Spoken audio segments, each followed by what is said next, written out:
நம்ம figure it out 2.8ல 2.8 figure it out பார்க்கலாம். How many right angles do the windows of your classroom contain? Do you see other right angles in your classroom? So அவங்க வந்து ஸ்ட்ரைட்டாகவே சொல்லிட்டாங்க Windows அப்படின்னு சொல்லியிருக்காங்க. So விண்டோவில் எத்தனை right angles இருக்குது அப்படின்றத கேட்டிருக்காங்க. ஸோ நம்ம வந்து ஒரு விண்டோ ட்ரா பண்ணிடலாம். ஸோ இது விண்டோ அப்படின்னா இதுதான் விண்டோ அப்படின்னா எத்தனை ரைட் ஆங்கிள்ஸ் இருக்குது அப்படின்னா இங்கே ஒரு ரைட் ஆங்கிள்ஸ் இருக்குது, இங்கே ஒரு ரைட் ஆங்கிள், இங்கே ஒரு ரைட் ஆங்கிள், இங்கே ஒரு ரைட் ஆங்கிள் இருக்குது. ஸோ இந்த angle 1, angle 2, angle 3, angle 4. So எத்தனை ஆங்கிள் இருக்குது? 4 ஆங்கிள்ஸ் இருக்குது. ஸோ இப்போ நம்ம என்ன எழுதலாம்னா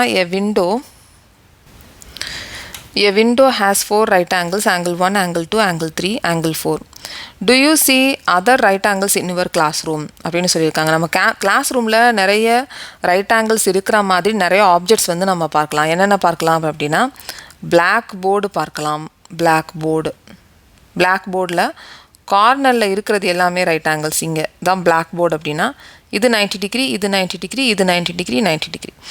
நெக்ஸ்ட்டு என்ன பார்க்கலாம் அப்படின்னா டெக்ஸ்ட் புக் எடுத்து பாருங்கள். இதுவும் ரெக்டாங்கிள் ஷேப்பில் இருக்கும் டெக்ஸ்ட் புக். அப்போ டெக்ஸ்ட் புக்கில் கார்னரில் இருக்கக்கூடிய ஆங்கிள் ரைட் ஆங்கிள் தான்.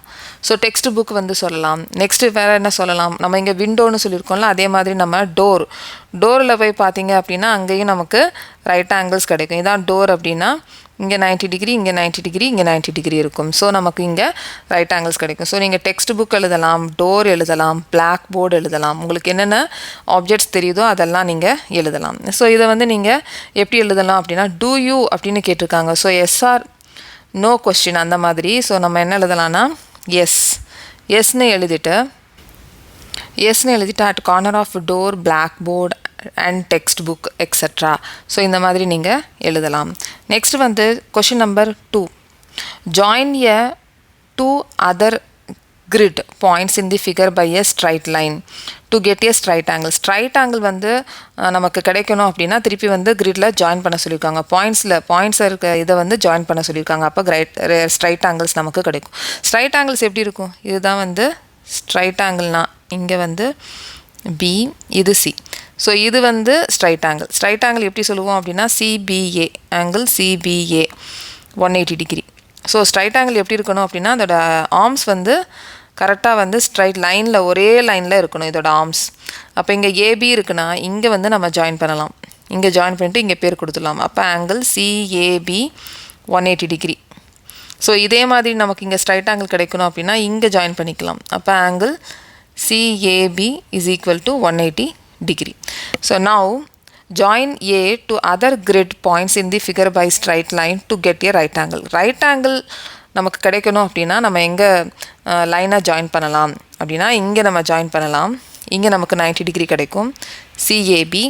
இல்லைனா இங்கே வந்து நம்ம ஜாயின் பண்ணலாம் BAD ஆங்கிள் BAD 90 டிகிரி கிடைக்கும். ஸோ இங்கேயும் 90 டிகிரி கிடைக்கும், இங்கேயும் 90 டிகிரி. இங்கே இல்லைனா இங்கே வந்து நம்ம ஜாயின் பண்ணிக்கலாம். ஸோ நெக்ஸ்ட் வந்து பார்க்கலாம். நெக்ஸ்ட் வந்து என்ன சொல்லியிருக்காங்க? இங்கே வந்து நம்ம 90 டிகிரி கிடைக்கணும் அப்படின்னா இங்கே ஜாயின் பண்ணிக்கலாம். இங்கே ஜாயின் பண்ணோம் அப்படின்னா நமக்கு 90 டிகிரி கிடைக்கும். இதுக்கு நீங்கள் CABன்னு எழுதலாம். இல்லைனா இங்கே நீங்கள் ஜாயின் பண்ணிங்க அப்படின்னா இங்கே 90 டிகிரி கிடைக்கும்.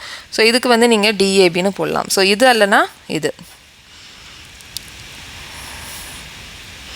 ஸோ இங்கே வந்து நம்ம angle CAB is equal to 90 degree. இங்கே வந்து angle CAB is equal to 90 degree. Next வந்து பார்க்கலாம். Extend the line further as shown in the figure below. To get a straight angle at A we need to draw a line through that. எங்கேருந்து? Right angle at A அப்படின்னு சொல்லியிருக்காங்க. அப்போ angle ஏலேருந்து தான் ஒரு லைனை draw பண்ணணும்னு சொல்லியிருக்காங்க. ஏ line அப்படின்னு சொல்லியிருக்காங்க. ஏலேருந்து நம்ம ஒரு லைனை ட்ரா பண்ணோம் அப்படின்னா நமக்கு வந்து ஈக்குவல் பார்ட்ஸ் வந்து கிடைக்கும். அப்படின்னா ஆங்கிள் CAB அப்படின்றது ஒரு ஸ்ட்ரைட் ஆங்கிள் எவ்வளோ இருக்கும்? Angle CAB 180 degree. இந்த 180 டிகிரி ஈக்குவல் பார்ட்ஸாக நம்ம டிவைட் பண்ணோம் அப்படின்னா நமக்கு இங்கே ஒரு 90 டிகிரி கிடைக்கும், இங்கே ஒரு 90 டிகிரி கிடைக்கும். ஸோ அதுதான் வந்து இங்கே எக்ஸ்பிளைன் பண்ணியிருக்காங்க. ஸோ நெக்ஸ்ட் வந்து கொஷின் நம்பர் 4 பார்க்கலாம். Get a slanting crease on the paper. Now try to get another crease that is perpendicular to the slanting crease. How many right angles do you have now? Justify why the angles are exact in right angles அப்படின்னு சொல்லியிருக்காங்க. So என்ன சொல்லியிருக்காங்க அப்படின்னா ஒரு paper எடுக்க சொல்லியிருக்காங்க. ஒரு paper எடுத்துடலாம். இப்போ இந்த ஒரு பேப்பர் எடுத்துகிட்டு ஸ்லாண்டிங்காக க்ரீஸ் வர்ற மாதிரி ஃபோல்டு பண்ணிக்கோங்க, அதாவது மடிச்சுக்கோங்க. இப்போ இந்த ஸ்கொயரில் இருக்கிற இந்த பேப்பரை டயகனலாக நீங்கள் மடிச்சிங்க அப்படின்னா ஒரு க்ரீஸ் கிடைக்கும், அதாவது ஒரு மடிப்பு கிடைக்கும். நெக்ஸ்ட்டு வந்து அதை ஓப்பன் பண்ணிவிட்டு இந்த சைட் டயகனலாக இருக்கிற மாதிரி ஃபோல்டு பண்ணிக்கோங்க. அப்போ இங்கே வந்து ஒரு மடிப்பு கிடைக்கும், க்ரீஸ் கிடைக்கும். அப்போ இங்கே இருக்கக்கூடிய ஆங்கிள், இங்கே இருக்கக்கூடிய ஆங்கிள், இங்கே இருக்கக்கூடிய ஆங்கிள், இங்கே இருக்கக்கூடிய ஆங்கிள், இந்த 4 ஆங்கிளுமே ஆங்கிள் 1, ஆங்கிள் 2, ஆங்கிள் 3, ஆங்கிள் 4, இந்த 4 ஆங்கிள்ஸுமே ரைட் ஆங்கிள்ஸாக இருக்கும். அப்போ என்ன சொல்லியிருக்காங்க அப்படின்னா, how many right angles do you have now, எத்தனை ரைட் ஆங்கிள்ஸ் இருக்குது அப்படின்னு கேட்டிருக்காங்க. ஸோ நம்ம 4 ரைட் ஆங்கிள்ஸ்னு எழுதிடலாம். Justify why the angles are exact right angles, இதுக்கு வந்து நம்ம ஸ்டேட்மெண்ட்டாகவும் எழுதிடலாம். ஸோ இங்கே வந்து நான் ஸ்டேட்மெண்ட்டாக எழுதியிருக்கேன். By folding second crease, first வந்து நம்ம என்ன பண்ணுறோம், ஒரு ஸ்கொயர் பேப்பர் எடுத்துகிட்டு ஒரு டயகனலாக ஒரு க்ரீஸ் பண்ணுறோம், அதாவது மடித்து வைக்கிறோம். மடித்து ஓப்பன் பண்ணிங்க அப்படின்னா உங்களுக்கு வந்துட்டு ஒரு ஃபோல்டிங்காக ஒரு க்ரீஸ், ஒரு லைன் மாதிரி கிடைக்கும். நெக்ஸ்ட் என்ன பண்ணுறோம் அப்படின்னா, by folding second crease that is perpendicular. இப்போ இன்னொரு க்ரீஸ் வர மாதிரி டயகனலாக மடித்தோம் அப்படின்னா அப்போ நமக்கு வந்து ஒரு பெர்பெண்டிகுலர் லைன் கிடைக்கும். By folding second crease that is perpendicular to the slanting crease, to the slanting crease. Slanting க்ரீஸில் இது வந்து ஒரு பெர்பெண்டிகுலர் லைனாக கிடச்சிச்சு அப்படின்னா angle 1, angle 2, angle 3, angle 4. So நமக்கு 4 ரைட் ஆங்கிள்ஸ் கிடைக்கும். Angle 1, angle 2, angle 3, angle 4, 4 right angles நமக்கு கிடைக்கும். நெக்ஸ்ட் வந்து பி கொஷின் பார்க்கலாம். Describe how you folded the paper so that any other person who doesn't know the process can simply follow your description to get the right angle. இது வந்து நம்ம வந்து அப்படியே imagine பண்ணிவிட்டு நம்ம சொல்கிறோம். ஆனால் நம்ம ஸ்டெப் பை ஸ்டெப்பாக சொன்னோம் அப்படின்னா யாருக்கு தெரியலையோ அவங்க அதை புரிஞ்சுக்கிட்டு, நீங்கள் எழுதக்கூடிய ஸ்டெப்ஸ் வந்து அதை புரிஞ்சுக்கிட்டு அவங்க பண்ணுவாங்க அப்படின்னு சொல்லியிருக்காங்க. என்ன மாதிரியான ஸ்டெப் எழுதணும் அப்படின்றத இங்கே நம்ம எழுதிடலாம். ஸோ இங்கே பார்ட் பியில் வந்து கொஷின் என்ன கேட்டிருக்காங்கன்னா, describe how you folded the paper so that any other person who doesn't know the process can simply follow your description to get the right angle. So நம்ம இங்கே ஸ்டெப்ஸ் வந்து நம்ம இங்கே எழுதியிருக்கோம். To explain some other person who doesn't know the process he can follow the given steps. So next வந்து fold diagonally பண்ணணும் அப்படின்னா, fold a rectangular sheet of paper by bringing one corner to the opposite corner. So ஒரு rectangular paper இந்த மாதிரி எடுத்தீங்க அப்படின்னா இந்த கார்னர்லேருந்து இந்த கார்னர் வர்ற வரைக்கும் மடிச்சுக்கணும். bringing one corner to the opposite corner, press to create a diagonal crease. இப்போ இதிலிருந்து இங்கே நீங்கள் 2 கார்னர் சேர்த்திங்க அப்படின்னா இங்கே வந்து ஒரு க்ரீஸ் கிடைக்கும். இதை மடிச்சிங்க அப்படின்னா ஒரு க்ரீஸ் கிடைக்கும். press to create a diagonal crease கிடைக்கும். அதுக்கப்புறம் என்ன பண்ண சொல்லியிருக்காங்க, ஓப்பன் பண்ண சொல்லியிருக்காங்க. ஃபோல்டு பெர்பெண்டிகுலர் கிடைக்கணும் அப்படின்னா லே த பேப்பர் ஃப்ளாட். நெக்ஸ்ட் என்ன சொல்லியிருக்காங்க, ஃப்ளாட்டாக பேப்பரை கொண்டு வந்துடணும், மடித்ததை ஓப்பன் பண்ணி விட்டுறணும். அதான் அன்ஃபோல்டு அப்படின்னு சொல்லியிருக்காங்களா, ஓப்பன் பண்ணிடணும்.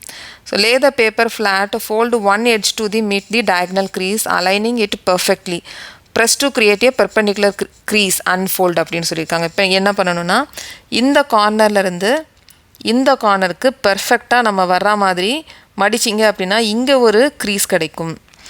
Press to create the perpendicular crease, நமக்கு ஒரு பெர்பெண்டிகுலர் க்ரீஸ் கிடைக்கும். அன்ஃபோல்டு திருப்பி நம்ம ஓப்பன் பண்ணி பார்த்துடலாம்.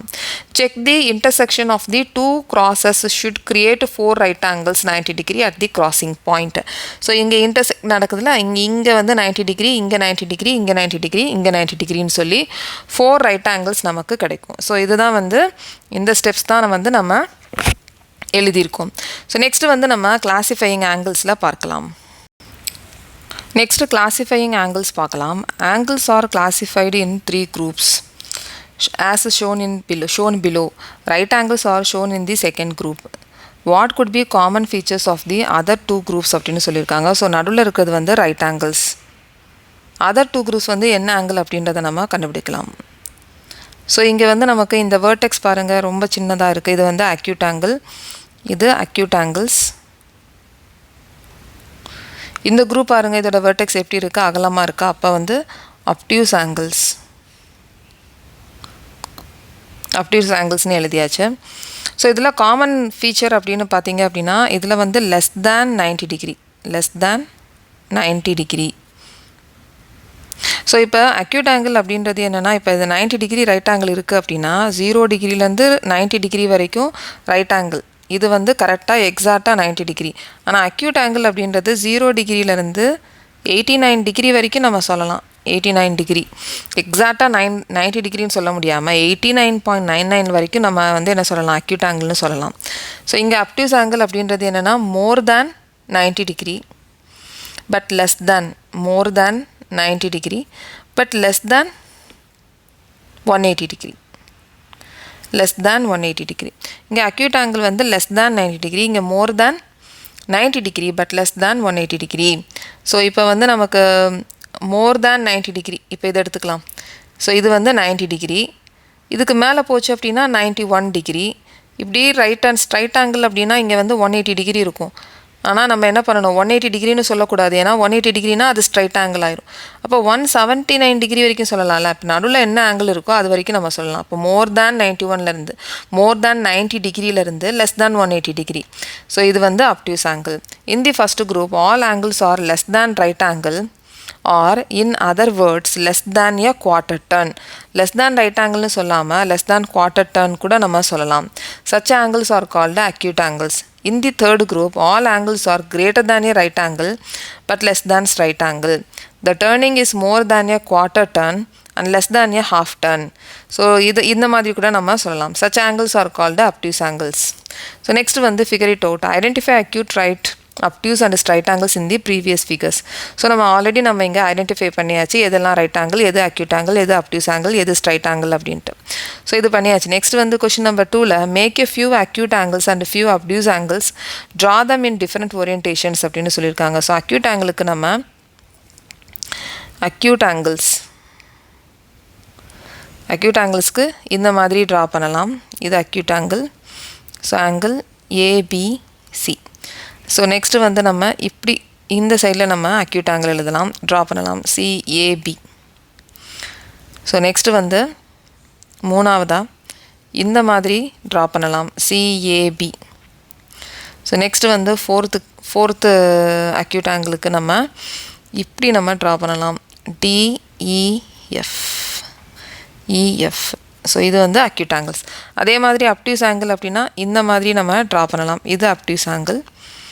இப்போ நெக்ஸ்ட் இந்த சைடில் இருக்கிற மாதிரி ட்ரா பண்ணலாம் இப்படி. இங்கே வந்து ஒரு right angle obtuse angle. So இப்படி மேலே இருக்கிற மாதிரி அப்டியூஸ் ஆங்கிள், இந்த சைடில் இருக்கிற மாதிரி ஒரு அப்டியூஸ் ஆங்கிள். ஸோ இப்போ வந்து அப்டியூஸ் ஆங்கிள்ஸ் எல்லாத்துக்குமே வந்து லேபிள் பண்ணிடலாம், ABC, DEF, PQR, XYZ. So இந்த மாதிரி நம்ம எக்ஸாம்பிள் கொடுத்துடலாம். ஸோ நெக்ஸ்ட் பார்க்கலாம். Do you know what the words acute and obtuse mean? Acute means sharp and obtuse means blunt. Why do you think these words have been chosen? So நம்ம இதை ஸ்டேட்மெண்ட்டாக தான் நம்ம explain பண்ணணும். So first நம்ம ஸ்டேட்மெண்ட்டை எழுதிடலாம். So இங்கே வந்து ஸ்டேட்மெண்ட்டாக எழுதியிருக்கேன். Word acute means sharp. The vertex of the angle appears as a sharp tip. இப்போ அக்யூட் ஆங்கிளில் பார்த்தீங்க அப்படின்னா இதோட டிப்பு வந்து எப்படி இருக்குன்னா ரொம்ப ஷார்ப்பாக இருக்குது, ஷார்ப்பு. இதே வந்து அப்டியூஸ் ஆங்கிளில் இதோட டிப்பு எப்படி இருக்குது, ஷார்ப்பாக இல்லை, அதுதான் வந்து பிளண்ட் டிப் அப்படின்னு சொல்கிறாங்க. Word obtuse means blunt. The vertex of the angle appears as a blunt tip. So நம்ம இங்கே ஸ்டேட்மெண்ட்டாக எழுதியாச்சு. ஸோ நெக்ஸ்ட் வந்து கொஷின் நம்பர் 4 பார்க்கலாம். Find out the number of acute angles in each of the figures given below. So இப்போ வந்து இதில் பார்க்கலாம் எத்தனை அக்யூட் ஆங்கிள் இருக்குன்னு. 1 2 3. ஸோ 3 அக்யூட் ஆங்கிள்ஸ் இருக்குது, 3 அக்யூட் ஆங்கிள்ஸ். ஸோ இங்கே எத்தனை ஆங்கிள் இருக்குது அக்யூட் ஆங்கிள்ஸ், 1 2 3. ஸோ இப்போ இந்த ட்ரையாங்கிளை பார்த்தீங்கன்னா 4 5 6. இந்த ட்ரையாங்கிள் பார்த்தீங்கன்னா 7 8 9 10 11 12. ஸோ இங்கே வந்து 12 அக்யூட் ஆங்கிள்ஸ் இருக்குது, அக்யூட் ஆங்கிள்ஸ். ஸோ இங்கே வந்து பார்த்தீங்க அப்படின்னா 1 2 3 4 5 6 7 8 9 10 11 12 13 14 15 16 17 18 19 20 21. So 21 acute angles. ஸோ இப்போ வந்து find out the number of acute angles in each of the given figure. So இதில் வந்து 3 அக்யூட் ஆங்கிள்ஸ், இங்கே வந்து 12 அக்யூட் ஆங்கிள்ஸ், இங்கே 21 acute angles இருக்கு. What will be the next figure and how many acute angles will it have? Do you notice any pattern in the numbers அப்படின்னு சொல்லியிருக்காங்க. So நம்ம இங்கே நெக்ஸ்ட் ஃபிகரை ட்ரா பண்ணிடலாம். So first வந்து right angle ஒன்று draw பண்ணி ஒரு ட்ரையாங்கிளை ட்ரா பண்ணிடலாம். ஸோ நமக்கு எப்படி கொடுத்துருக்காங்கன்னா இப்படி கொடுத்துருக்காங்க. நெக்ஸ்ட் ஸ்டெப்புக்கு என்ன பண்ணலான்னா இங்கே உள்ள வந்து ஒரு ட்ரையாங்கிளை ட்ரா பண்ணுறேன். இப்படி வந்து ட்ரா பண்ணுறேன். ஸோ இதுதான் வந்து நெக்ஸ்ட்டு ஸ்டெப்போட நெக்ஸ்ட்டு வந்து என்ன வரும்னு நம்ம போட்டிருக்கோம். What will be the next figure என்ன வருமோ அதை நான் ட்ரா பண்ணியிருக்கேன். ஹவு மெனி அக்யூட் ஆங்கிள்ஸ் அப்படின்னு சொல்லியிருக்காங்க. ஸோ நமக்கு இங்கே 21 அக்யூட் ஆங்கிள்ஸ் இருக்குது. நெக்ஸ்ட்டு நமக்கு எத்தனை ஆங்கிள் இருக்குது அப்படின்றத செக் பண்ணணும். 1 2 3 4 5 6 7 8 9 10 11 12 13 14 15 16 17 18 next 19 20 21 22 23 24 25 26 27 28 29 30. ஸோ 30 அக்யூட் ஆங்கிள்ஸ் நமக்கு இருக்குது. ஸோ இப்போ இதில் நமக்கு என்ன கேட்டிருக்காங்க அப்படின்னா ஏதாச்சும் ஒரு பேட்டர்ன் இருக்கா அப்படின்னு கேட்டிருக்காங்க. இருக்குது கண்டிப்பாக பாருங்கள் இதில். So do you notice any pattern in the numbers? First இதுக்கு வந்து 3 ஆங்கிள்ஸ் இருக்குது. நெக்ஸ்ட் பேட்டர்னில் நமக்கு ஃபஸ்ட்டு வந்து இனிஷியலாக 3 ஆங்கிள்ஸ் இருக்குது. ஸோ நெக்ஸ்ட்டு வந்து என்னென்னு பார்த்தீங்கன்னா 3 + 9 = 12 ஆங்கிள்ஸ் இருக்குது. 12 ஆங்கிள்ஸ். நெக்ஸ்ட்டு வந்து 12 ஆங்கிள்ஸோட ப்ளஸ் 9 ஆங்கிள்ஸ் ஆட் பண்ணிங்க அப்படின்னா 21 ஆங்கிள்ஸ் நமக்கு கிடைக்கும். ஸோ நெக்ஸ்ட்டு வந்து இந்த 21ஓட 9 ஆங்கிள்ஸை ஆட் பண்ணிங்க அப்படின்னா 30 ஆங்கிள்ஸ் வந்து நமக்கு கிடைக்கும். ஸோ நமக்கு 9 ஆங்கிள்ஸ் வந்து இன்க்ரீஸ் ஆகுது. ஸோ எவ்ரி ஸ்டெப் என்ன ஆகுதுன்னா இன்க்ரீஸ் 9 ஆங்கிள்ஸ். ஸோ இதை நம்ம ஸ்டேட்மெண்ட்டாக எழுதலாம். In every step the number of angles